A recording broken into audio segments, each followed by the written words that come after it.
Talk about emasculating. You're talking about war on gender. Here, look at this. Look at this image. You probably don't see this every Sunday morning in churches in America. Thank God. This is one of the online images, one of the statues of Durga. So here's this beautiful woman, all these arms. She's riding a lion, and that's the king of demons, that handsome guy there. Notice the spear piercing his side, blood rushing out. So she conquers the powerful man. Well, we had an incredible confrontation. I invited the priests of Durga the first night, all the worshipers of Kanaka Durga, please be here tomorrow night and we will see who is the real God.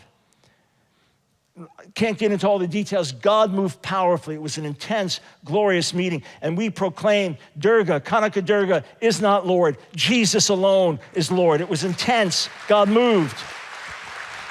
Not long after that, there was actually a minor earthquake on that mountain and damage to the temple, just this little outward sign. Actually happened. But I happened to mention this while preaching on the Jezebel theme a few months back in Fort Myers, Florida, and an Indian woman came up to me afterwards. She said, oh, yes, brother. She said, it's very true. I experienced the same attack when ministering in India, the same thing. She said, but you need to do more research on Kanaka Durga. She is now the god of the transgenders and homosexuals of India. So I got online. Here it is. India gets its first transgender Hindu idol at this year's Durga Worship Festival. And there, the new image is half male and half female. You talk about confirmation. And then look at this Jezebelic attack. I'm going to close and give you a clear sense of victory. Friend of ours, godly woman, married to a godly man. Dear Dr. Brown, when we were in D.C. last year, we accidentally got caught up in a demonstration against Justice Kavanaugh. The next morning, when I thought about what we encountered the previous day, I realized how dark the atmosphere had been in the midst of the protesters. After we got home, I felt as though we had picked up something while in D.C. and asked for prayer at our home group. It was at this time that my husband began to slip into a state of deep depression. This is for some of you watching online. This is for some of you here. To give a few details, he didn't want to live. Jezebelic. He felt that he was a total failure in every area. It is so much Jezebelic spirit, for male or female.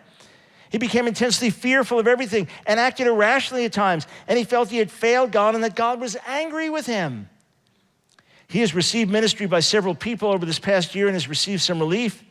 This past week, while we were driving home from D.C., we listened to the YouTube interview about your book on Sid Roth's show.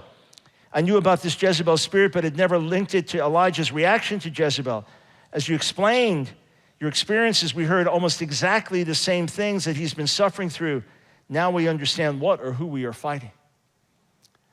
Some of you are a shell of who you used to be. You used to operate with authority and faith and strength, and you've been beaten down. Men, you feel emasculated. Women, you feel like you've been abused. That strength, that power is not there. Some, through addiction to porn, live with shame, and you've lost sight of the real meaning of life and relationship. Everything is filtered through sexual lust. This is a demonic spirit, a concerted demonic attack to destroy you. You need to see behind that seductive picture these fangs of hatred. I'm telling you, the best thing we can do is expose what Jezebel is doing and then stand together and war in the spirit to take this stronghold down.